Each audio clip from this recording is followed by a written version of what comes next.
Monde Nouveau vous appelle.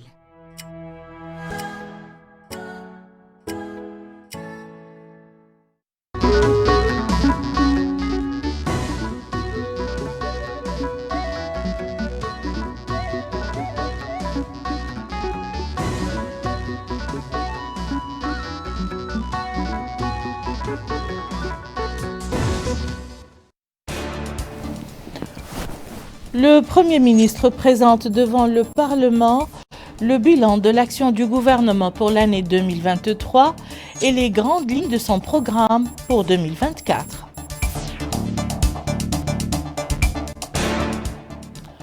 Notre pays signe avec la BAD, la Banque africaine de développement, 2 conventions de dons et de prêts pour le financement du projet d'interconnexion électrique Mauritanie-Mali et de développement de centrales solaires.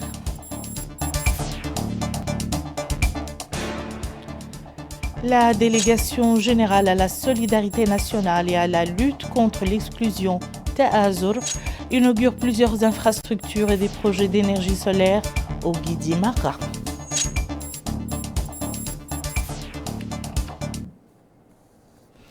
C'était les titres de ce journal. Madame, Monsieur, bonsoir.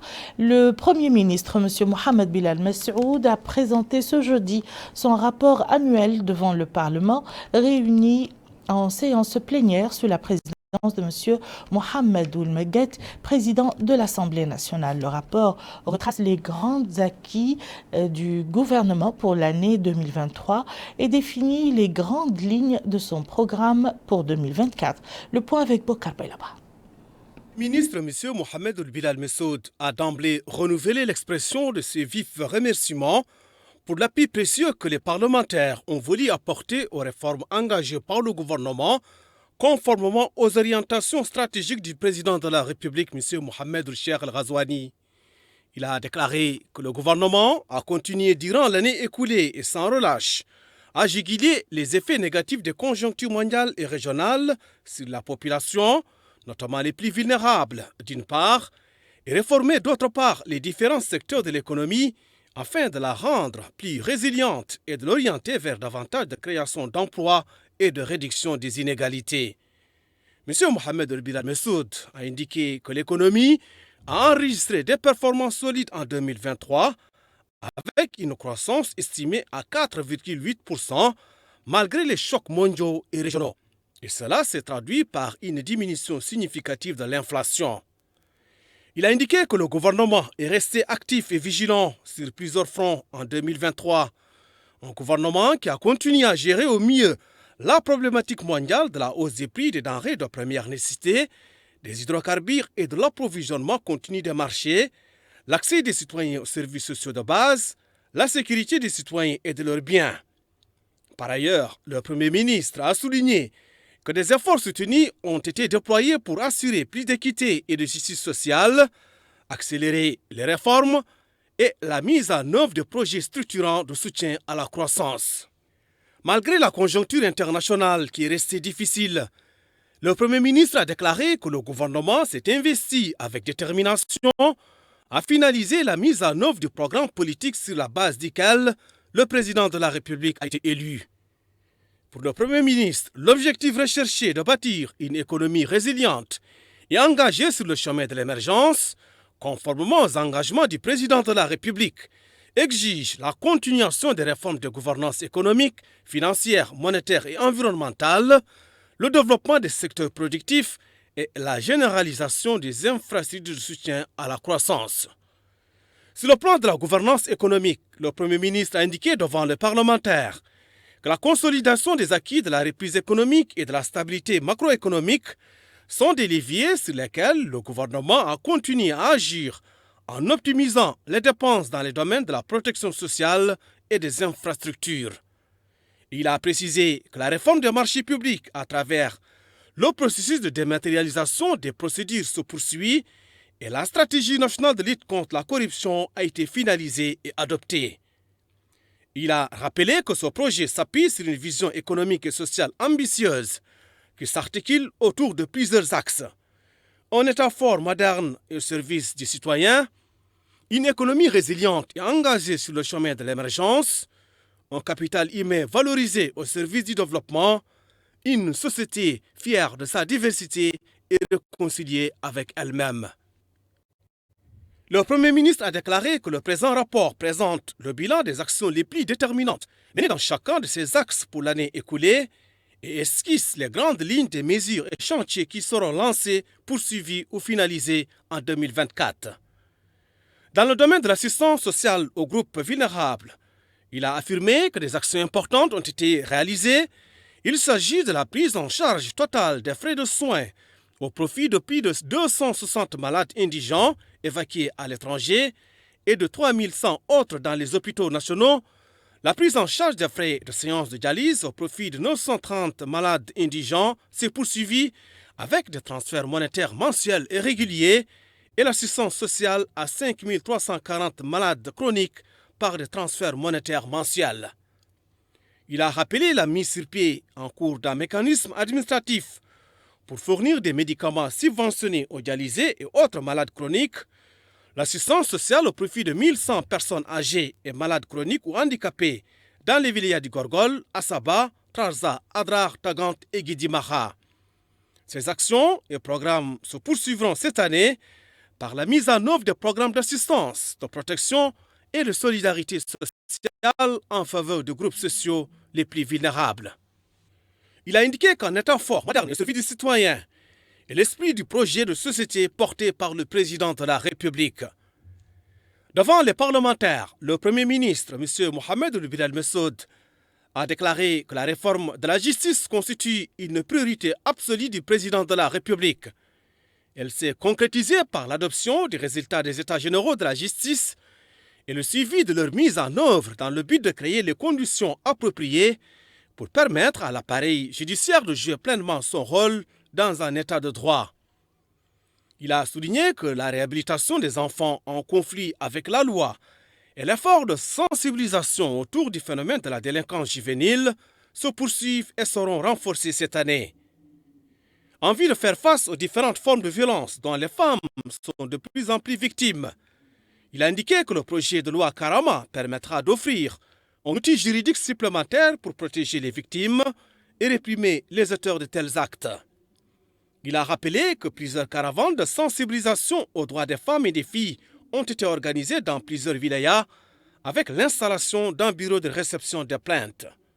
Au plan diplomatique, le Premier ministre a indiqué que le gouvernement a continué, suivant les instructions du président de la République et s'appuyant sur l'élan généré par les acquis solides de ces 4 dernières années en matière de stabilité et de sécurité intérieure et extérieure, à construire des relations solides et équilibrées avec tous les pays frères et amis, basées sur la coopération fructueuse tant au niveau bilatéral que multilatéral, au service du développement, de la paix et de soutien aux questions justes. Il a précisé que ces acquis ont été confortés par la présence de notre pays au sein de ces cercles d'appartenance arabe, africaine et islamique, ainsi que dans les réunions et conférences internationales, ce qui a permis à la Mauritanie d'organiser et participer activement au premier rang à plusieurs rencontres internationales. C'est dans cette optique que s'inscrit la position de principe unanime sur la question palestinienne. Et fort de cela, il a déclaré que le président de la République n'a cessé d'interpeller la communauté internationale pour un arrêt immédiat de la guerre génocidaire menée par l'occupation israélienne contre le peuple palestinien frère, pour lever le siège imposé sur la bande de Gaza, ainsi que pour accélérer la mise en place des conditions nécessaires à la résolution de la question palestinienne. Il a indiqué que la couverture diplomatique et consulaire a été élargie par la révision du découpage diplomatique, l'ouverture d'une mission diplomatique au Canada et d'un consulat au Maroc. Dans ce cadre, il a indiqué que le département des Affaires étrangères a été restructuré pour une meilleure adaptation aux exigences d'une diplomatie moderne. Une focalisation accrue sur les Mauritaniens résidant à l'étranger a été intégrée dans la nouvelle structure pour défendre leurs droits. Il a indiqué qu'un forum des communautés mauritaniennes de l'étranger sera prochainement organisé. Le Premier ministre a indiqué que des projets structurants ont été réalisés ou sont en voie de l'être dans des domaines aussi divers que la santé, le numérique, l'énergie, les pêches, l'agriculture, les bâtiments et l'habitat, les transports, l'hydraulique et la sécurité alimentaire. Sur le plan social, il a rappelé que les progrès réalisés durant les 4 années écoulées ont été consolidés et seront maintenus et généralisés à tous les groupes vulnérables. Enfin, le Premier ministre, M. Mohamed Bilal Messoud, a annoncé que le plan d'action de l'instauration de l'école républicaine sera finalisé et la couverture sanitaire connaîtra une avancée remarquable dans le pays.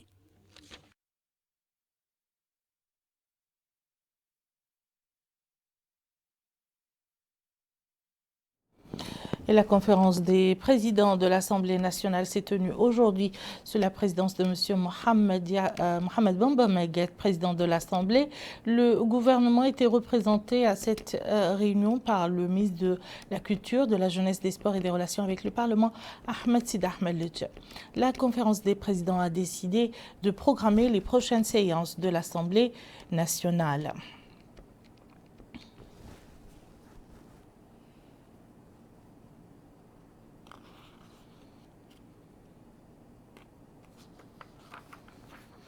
La commission de la justice, de l'intérieur et de la défense de l'Assemblée nationale, présidée par Ahmed Jeddou Zain Limam, a consacré sa réunion à l'examen d'un projet de loi relatif à la profession des exécutants professionnels.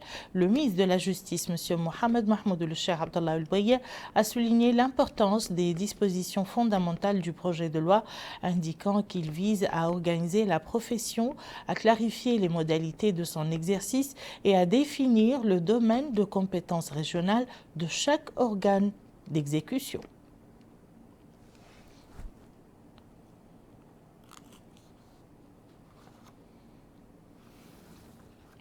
La commission des finances de l'Assemblée nationale a consacré la réunion qu'elle a tenue hier soir, présidée par M. Moustapha Sidi Hamoud, président de la commission, à la discussion d'un projet de loi portant règlement définitif du budget de l'État pour l'année 2022. Au cours de la réunion, la commission a suivi un exposé présenté par le ministre des Finances, M. Selmoun Mohamed Mbadi, au cours duquel il a passé en revue les données définitives de ce budget, mettant en avant les changements intervenus dans les rubriques du budget rectificatif pour l'année 2022.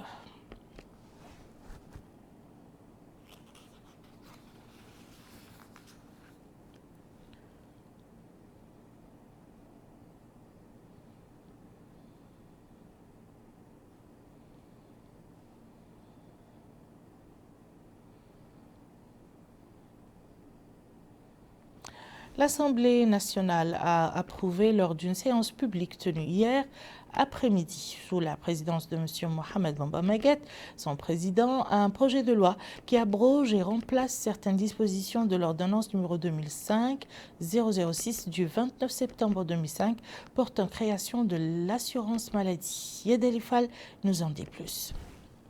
La séance publique était consacrée à la discussion du projet de loi qui abroge et remplace certaines dispositions de l'ordonnance numéro 2005-006 du 29 septembre 2005 portant création de l'assurance maladie. Dans leurs interventions, les députés ont salué les réformes introduites par le projet de loi dans le système d'assurance maladie du pays, ce qui permet le renforcement du système de santé et par conséquent la cohésion sociale. Ils ont également souligné la nécessité d'accorder une attention particulière au secteur de la santé en vue d'améliorer les performances et de développer ces services pour répondre aux besoins des citoyens. Les élus ont enfin appelé à œuvrer pour remédier aux déséquilibres enregistrés dans les établissements de santé du pays. Dans sa présentation du projet aux députés, la ministre de la Santé, Mme Naham Hamdoul Meknas, a indiqué que la politique de développement social menée par les hautes autorités du pays sous les directives du président de la République, M. Mohamed El-Cheikh Al-Qazouani, repose principalement sur la garantie de l'unité nationale et de la cohésion sociale, dont les services de santé sont l'une des composantes de base les plus importantes. La politique de développement social vise aussi à faire en sorte que tous les citoyens bénéficient du développement durable du pays, afin de parvenir à la justice sociale et de lutter contre les inégalités. Pour ce faire, a dit la ministre, l'État a mis en place un système d'assurance maladie obligatoire qui couvre aujourd'hui tous les fonctionnaires, les parlementaires, les membres des forces armées, les forces de sécurité, les travailleurs des établissements publics et parapublics, les travailleurs des entreprises privées, les retraités et les travailleurs indépendants. La ministre a souligné que la perte de la pension des veuves entraîne ipso facto la perte de l'assurance maladie des orphelins mineurs en raison de l'absence d'une assiette de cotisation leur permettant de supporter la déduction des cotisations éventuelles, ce qui a conduit le projet de loi à introduire une modification du système d'assurance maladie qui permet aux familles des assurés décédés de bénéficier des services de la Caisse nationale d'assurance maladie. Le projet de loi a par la suite été adopté par la majorité des députés présents à cette séance. Et les locaux de l'Assemblée nationale ont abrité aujourd'hui le lancement des activités du groupe parlementaire d'amitié mauritano-marocaine. Selon ses responsables, le groupe a pour objectif d'impulser la coopération entre les deux pays et de renforcer les liens de fraternité et d'amitié entre les deux peuples frères. Moussa Ndiaye. Cette cérémonie de lancement des activités du groupe parlementaire de l'amitié mauritano-marocaine vient renforcer la coopération entre la République islamique de Mauritanie et le Royaume du Maroc dans différents domaines, notamment politiques, économiques, culturels et parlementaires. Elle a été supervisée par le premier vice-président de l'Assemblée nationale, l'honorable député Sow Moussa Demba, en présence du ministre de la Culture, de la Jeunesse et des Sports et des Relations avec le Parlement, M. Ahmed Oulsid Ahmed Dieu. Le président du groupe parlementaire de l'amitié mauritano-marocaine, l'honorable député Bahaïd Ouel-Khatri, a dit que cette occasion permet aux parlementaires de la République islamique de Mauritanie et du Royaume du Maroc d'œuvrer pour une coopération fructueuse, conformément aux orientations de son Excellence M. Mohamed Ould Cheikh Al-Qazouani et de son frère, Sa Majesté le roi Mohamed VI. Il a ajouté que la Mauritanie et le Maroc détiennent plusieurs opportunités dans les domaines scientifiques, culturels, économiques et sociaux. Et enfin, il a mis en exergue l'importance de la position géographique de deux pays. Prenant la parole, son Excellence M. Hamid Choubar, ambassadeur du Royaume du Maroc en Mauritanie, a, dans son discours, souligné les liens historiques qui existent entre la République islamique de Mauritanie, le Royaume du Maroc et entre les deux peuples. Ce groupe parlementaire, a-t-il ajouté, va sans nul doute offrir d'importantes opportunités. Elles permettront aux représentants de deux peuples d'unir leurs efforts pour trouver des solutions aux différents problèmes posés, notamment dans la sous-région, à travers, a dit son Excellence, le rôle que peut jouer la diplomatie parlementaire. Pour l'intérêt de deux peuples, marocains et mauritaniens, les activités du groupe parlementaire de l'amitié mauritano-marocaine vont contribuer au renforcement des différents plans d'action dans les domaines économiques, scientifiques et la formation professionnelle pour l'intérêt de deux peuples frères. Dans le cadre de l'excellente coopération liant la Mauritanie et la Banque africaine de développement, le ministre de l'économie et du développement durable, M. Abdessalam Ould Mohamed Saleh, et la directrice générale adjointe du Bureau régional de développement et de prestations de services pour l'Afrique du Nord de la BAD, Mme Malin Blomberg, ont signé hier à Nouakchott 2 conventions de dons et de prêts pour le financement du projet d'interconnexion électrique en 2025 kV Mauritanie-Mali et de développement de centrales solaires associées. Bokar Boylaba. 10 milliards 700 millions émerus, c'est le montant de 2 conventions de dons et de prêts pour le financement du projet d'interconnexion électrique en 225 kV Mauritanie-Mali et du développement de centrales solaires associées.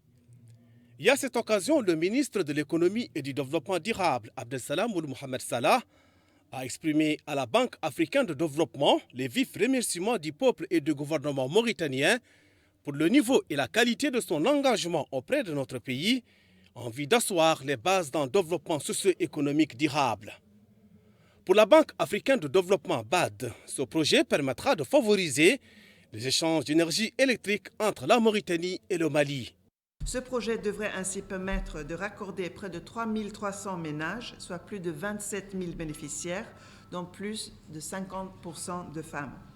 Le projet créera aussi 100 emplois locaux et permettra de réduire les émissions de CO2 de plus de 300 tonnes par an.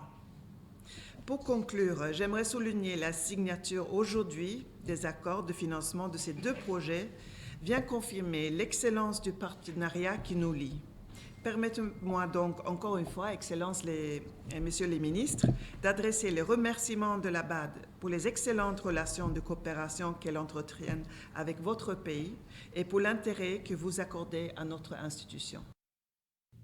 Ensemble, le projet permettra d'accroître la capacité de production d'énergie solaire au profit des populations des deux pays.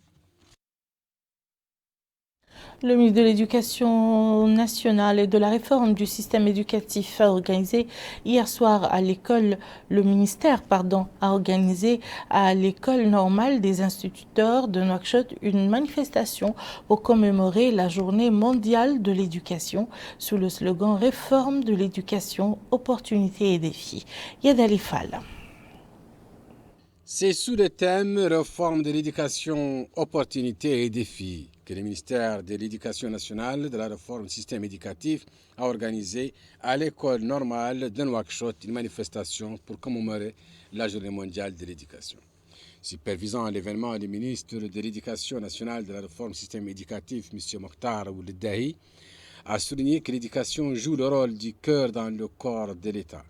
Il a déclaré que le choix de l'école normale pour commémorer cette journée est judicieux et professionnel, compte tenu de la symbolique de cet édifice éducatif qui forme les enseignants qui sont unanimement reconnus comme la pierre angulaire et les piliers solides de la scène éducative. Le ministre a félicité les élèves enseignants pour l'opportunité qu'ils ont eue d'étudier les langues pulaar, soninké, wolof, réitérant la nécessité de saisir cette opportunité et de prendre toutes les mesures pour gérer autant de ressources humaines et de moyens logistiques que possible, afin d'assimiler rapidement les compétences possibles dans ces langues. Pour sa part, le directeur général de l'école nationale de l'école normale de Nouakchott, M. Mohamed Lamine ou Mohamed Abdullahi Oulilban, il a évoqué les nombreux objectifs de la perpétuation de cette journée, au cours de laquelle chacun se souvient du bonheur du développement et de la performance de l'éducation pour les nations qui étaient à l'arrière et la civilisation de l'économie et qui sont devenues pionnières et avancées dans tous les domaines. Il a ajouté que les écoles de formation des enseignants ont connu de nombreuses réformes ces dernières années, notamment l'amélioration des procédures d'abonnement pour les futurs enseignants et la rédaction d'un programme basé sur des axes en allant de la théorie à l'apprentissage. Ces réformes comprenaient l'introduction de la numération au cœur des supports de formation à raison de son importance, la mise en place d'une cellule de suivi pédagogique pour deux composantes. Plusieurs ministres ont commenté hier après-midi les résultats du Conseil des ministres tenu plus tôt dans la matinée. Il s'agit du ministre du Pétrole, des Mines et de l'Énergie, porte-parole du gouvernement M. Nani Ould Chrouqa, de celui de l'Éducation nationale et de la réforme du système éducatif, M. Mokhtar Ould Dahi, et du ministre de l'Enseignement supérieur et de la Recherche scientifique, M. Nyang Mamoudou. Compte rendu de Moussa Ndiaye. Au cours des travaux du Conseil des ministres qui s'est réuni mercredi 24 janvier 2024 sous la présidence de son Excellence M. Mohamed Ould Cheikh Al-Qazouani, président de la République, le Conseil a examiné et adopté plusieurs projets de décret, notamment un projet de décret réorganisant les relations entre le ministère de l'Éducation nationale et les associations des parents d'élèves. Dans ce cadre, M. Mokhtar Ould Dahi, ministre de l'Éducation nationale et de la réforme du système éducatif, a dit que la subvention de cette année 2024 allouée aux associations des parents d'élèves en Mauritanie a été augmentée de 50% pour l'exercice de l'année 2024. Il a ajouté que le budget de ces associations était de 30 millions. Aujourd'hui, il est de 45 millions. C'est un geste symbolique, dit-il, pour accompagner les efforts et le rôle que jouent les associations des parents d'élèves pour la réussite du système éducatif en Mauritanie. En réponse à une question sur certaines procédures et formalités administratives, Le ministre de l'Éducation nationale et de la réforme des systèmes éducatifs, M. Mokhtar Ould Dahi, a mis l'accent sur la nécessité d'appliquer certaines normes qu'exige leur plateforme numérique face aux candidatures des élèves au brevet et au baccalauréat. Faisant face aux journalistes, M. Nyang Mamoudou, ministre de l'Enseignement supérieur et de la Recherche scientifique, a déclaré que le projet de décret portant réforme de l'Agence nationale de la recherche scientifique et de l'innovation propose de nouvelles dispositions afin que l'institution soit un soutien scientifique solide pour le système éducatif en instituant la culture de la recherche scientifique chez les étudiants. Il a ajouté que le décret vise à faciliter la gestion financière et administrative de l'agence, lui permettant de mener ses activités de manière fluide. Cette réforme, a dit le ministre de l'Enseignement supérieur et de la Recherche scientifique, M. Nyang Mamoudou, permettra de gérer des programmes d'orientation scientifique, de diffusion de sciences et de technologies et promouvoir l'innovation au niveau scolaire et communautaire. Quant au ministre du Pétrole, des Mines et de l'Énergie, porte-parole du gouvernement, M. Nani Wilshroqa, a répondu à une question sur la mise en service et la production attendue du projet Ahmeyim en Mauritanie. Le porte-parole du gouvernement a expliqué les 5 composantes de ce projet. Chaque composante a sa durée, ses dépenses et les dispositions techniques à prendre pour arriver à la 5e et dernière composante pour une production synchronisée et réussie, a dit le porte-parole du gouvernement. Il a ajouté que certains constatent un léger retard dû aux aspects techniques liés aux conséquences de la pandémie de Covid et changement climatique. Répondant à une question relative à la réforme de la société mauritanienne d'électricité Somalec, le ministre porte-parole du gouvernement a dit que cette réforme est un ancien projet. Il a ajouté que les textes juridiques qui organisent cette réforme ont été adoptés depuis 2 ans. Cette réforme, a souligné le porte-parole du gouvernement, a des objectifs. Le premier est de rendre service aux citoyens d'une manière directe. Le deuxième objectif est de pouvoir maîtriser la production, le transport, la distribution, notamment dans le domaine commercial. Le message essentiel de la réforme de la société mauritanienne d'électricité Somalec, a conclu le ministre porte-parole du gouvernement, M. Nani Wilshroqa, est de rapprocher l'accès universel aux services d'électricité, notamment en milieu rural. Nous allons à présent au Guidimara où le délégué général à la solidarité nationale et à la lutte contre l'exclusion Ta'azur, M. Hamoud El Mohamed, a supervisé hier en compagnie du Wali, M. Ahmed Ould Mohamed Mahmoud Ould, l'inauguration de plusieurs infrastructures dans les villages de Ould Rami 1 et 2 relevant de la Muqata'a de Rabou et à Mbedi Lasaka, Lefkarine et Bouanz dans la Muqata'a de Ouliange. Boubacar Baila. Ta'azur est en action dans la wilaya de Guidimara. Illustration de cette présence active, c'est cette série d'inaugurations effectuée par le délégué général à la solidarité nationale et à la lutte contre l'exclusion Ta'azur, Hamoud El Mohamed. En compagnie du Wali de Guidimara, Ahmed El Mohamed Mahmoud Ould, et des élus locaux, le délégué général du Ta'azur a ainsi procédé à l'inauguration d'une adduction d'eau potable dans la localité de Sangedjeri, relevant de la Muqata'a de Wampu, et Ould Rami, relevant de la Muqata'a de Rabou. S'adressant aux populations locales, le délégué général du Ta'azur a transmis les salutations et l'intérêt du président de la République, M. Mohamed El Cheikh El Ghazouani, soulignant que l'objectif de cette visite est de s'informer sur les conditions de vie des citoyens de cette wilaya et de les soutenir, en particulier les couches vulnérables, en mettant en œuvre des services de base comme l'eau, l'électricité, l'éducation, logements sociaux, entre autres.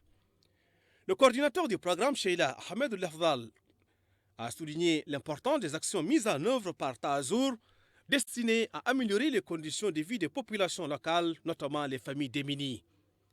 Et dans la localité de Mbidi Saka, dans la Mukata de Wiliange, le délégué général du Taazour a procédé à l'inauguration de plusieurs infrastructures, dont des puits artésiens et des projets d'énergie solaire. Dans la localité de Darfour, là aussi, un service de base a été inauguré. Il s'agit d'une adduction d'eau potable.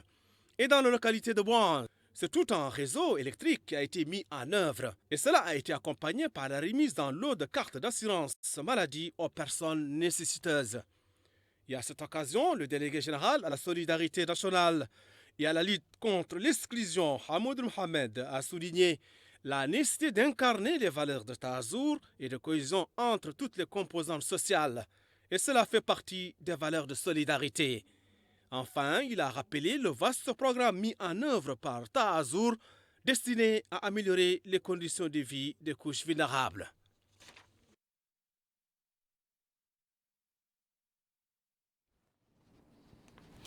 Le président du Mécanisme national pour la prévention de la torture, M. Bekkaïl Abdelmalek, a visité en compagnie du procureur de la République de la Wilaya du Trarza la prison centrale de Rosso. À l'issue de la visite, le président du Mécanisme a déclaré que cette visite fait partie d'une série de visites qu'il effectue actuellement dans les wilayas de la vallée pour se rendre compte des conditions de vie dans les établissements pénitentiaires. Au cours de sa rencontre avec le wali du Trarza, M. Mohamed Ahmed Mouloud, en présence des autorités sécuritaires, le président du Mécanisme national pour la prévention de la torture a fait une présentation détaillée des compétences de celle-ci et de ses domaines d'intervention, appréciant au passage l'intérêt qu'accordent les autorités locales, administratives, judiciaires et sécuritaires à améliorer la situation générale des lieux de détention, de l'évolution du dossier des droits de l'homme, notamment les droits des personnes privées de liberté et de la nécessité de préserver cette évolution positive. Le ministère des Affaires islamiques et de l'enseignement originel et l'Institut supérieur d'études et de recherche islamique ISERI ont organisé en collaboration avec le bureau de l'association de la communauté mauritanienne au Koweït une session de formation sur les logiciels de recherche et les manières d'en bénéficier. Ouvrant les travaux de cet atelier, le secrétaire général du ministère des Affaires islamiques et de l'enseignement originel, M. Beitallah Ahmed Leswed, a précisé que cette formation s'inscrit dans le cadre de la mise en œuvre du programme du président de la République, M. Mohamed El-Cheikh Ghazouani, mes engagements qui visent à créer un environnement propice à la formation continue des cadres et des fonctionnaires sur diverses sciences et compétences afin d'être à même de suivre le rythme de la modernisation de l'administration. Pour sa part, le directeur de l'Institut supérieur d'études et de recherche islamique, M. Ahmed Ouelba, a souligné l'importance de cette session de formation qui permettra aux participants d'acquérir de grandes compétences techniques dans le domaine des nouvelles technologies. Et nous fermons ce journal avec une page sportive à l'occasion de la commémoration de la Journée internationale du sport féminin que notre pays a célébrée aujourd'hui, à l'instar de la communauté internationale, sous le thème « Ensemble pour promouvoir le sport féminin ». Il importe de souligner que la Journée internationale du sport féminin a pour but d'encourager les filles à faire du sport et d'aller faire. Cette journée internationale du sport féminin a pour but d'encourager les jeunes filles à faire du sport en lançant de nombreuses activités sportives coïncidant avec la célébration de cette journée. Dans une allocution prononcée à cette occasion, le directeur de la jeunesse au ministère de la Culture, de la Jeunesse et des Sports et des Relations avec le Parlement, en sa qualité de représentant national de la conférence des ministres de la Jeunesse et des Sports des pays francophones, M. Mohamed Saïd Mohamed, a exhorté les femmes à pratiquer le sport. Il a indiqué que le sport peut être exercé d'une manière qui respecte l'éthique et la religion de la société afin de préserver la santé, soulignant que le secteur de la jeunesse et des sports assurera les conditions appropriées à la pratique du sport féminin. Plusieurs autres personnalités sont intervenues pour souligner l'importance de cette journée et du sport féminin. Je voudrais d'abord saluer cette grande mobilisation des sportifs dans plusieurs disciplines sportives de notre appareil sportif, l'appareil sportif mauritanien, et remercier le ministère de la Culture, de la Jeunesse et des Sports et des Relations avec le Parlement qui est représenté ce soir par le directeur général de la Jeunesse et par la déléguée de Nouakchott. Remercier les organisateurs ou les organisatrices plus précisément, Tabara et toute son équipe. Quand je parle de toute son équipe, c'est toutes les fédérations, toutes les bonnes volontés, la presse, tout le monde qui s'est mobilisé autour d'elle pour organiser ces activités dans le cadre de la journée internationale du sport féminin. Continuer à recommander la pratique du sport par les femmes, parce que d'abord c'est un droit que leur confère la loi sur le développement et l'organisation de l'éducation physique et du sport en Mauritanie. Donc c'est une loi mauritanienne qui les autorise à pratiquer du sport. Ainsi prend fin ce journal. Je vous en rappelle les principales informations. Le Premier ministre présente devant le Parlement le bilan de l'action du gouvernement pour l'année 2023 et les grandes lignes de son programme pour 2024.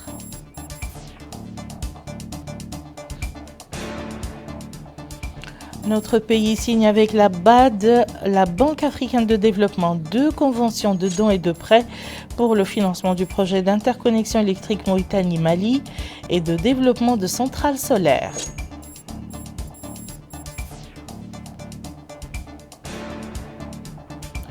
La délégation générale à la solidarité nationale et à la lutte contre l'exclusion Ta'azur inaugure plusieurs infrastructures et des projets d'énergie solaire au Guidimara.